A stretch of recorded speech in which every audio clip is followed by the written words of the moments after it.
मीर उस्मान अली खान हैदराबाद के अंतिम निज़ाम अपनी अपार संपत्ति के लिए जाने जाते थे और उन्हें स्वतंत्र भारत का सबसे पहला अरबपति माना जाता है। उनकी कहानी सिर्फ धन दौलत तक सीमित नहीं है, बल्कि इसमें इतिहास, राजनीति और परोपकार के कई रंग शामिल हैं। हैदराबाद के अंतिम निज़ाम मीर उस्मान अली खान ने 1911 से 1948 तक हैदराबाद राज्य पर शासन किया। उनका शासनकाल हैदराबाद के इतिहास में एक महत्वपूर्ण युग था। उन्होंने हैदराबाद को आधुनिक बनाने के लिए कई सुधार किए, जिनमें शिक्षा, स्वास्थ्य और बुनियादी ढांचे का विकास शामिल था।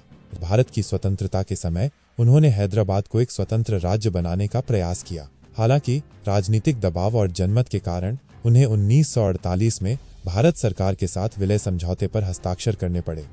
उनकी संपत्ति में सोने, हीरे और अन्य बहुमूल्य रत्नों के विशाल भंडार शामिल थे। कहा जाता है कि उनके पास इतना सोना था कि उसे ट्रकों में भरकर ले जाना पड़ता था। उन्होंने कई शैक्षणिक संस्थानों, अस्पतालों और धार्मिक संगठनों को दान दिया। उन्होंने बनारस हिंदू विश्वविद्यालय और उस्मानिया विश्वविद्यालय को भी बड़ी मात्रा में दान दिया। उनके पास कोहिनूर हीरा भी था, जिसे उन्होंने बाद में भारत सरकार को दान कर दिया। उस्मानिया विश्वविद्यालय, उन्होंने उस्मानिया विश्वविद्यालय की स्थापना की, जो आज भी भारत के प्रमुख विश्वविद्यालयों में से एक है।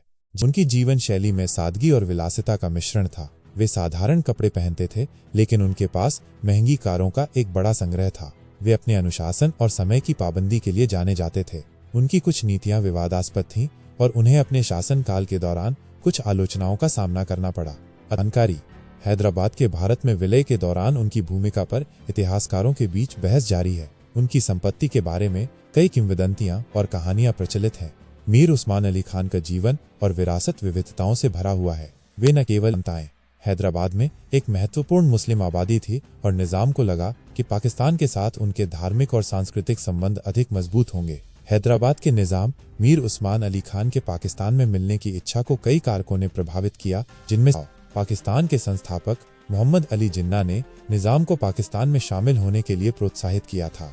जिन्ना ने निज़ाम को आश्वासन दिया कि पाकिस्तान उनकी स्वायत्तता और विशेष अधिकारों का सम्मान करेगा। निज़ाम को भारत सरकार की नीतियों पर संदेह था। उन्हें डर था कि भारत में शामिल होने से उनकी शक्ति और संपत्ति खतरे में पड़ जाएगी। यह ध्यान रखना महत्वपूर्ण है कि निज़ाम की पाकिस्तान में शामिल होने की इच्छा जटिल थी और इसमें कई कारकों का मिश्रण था।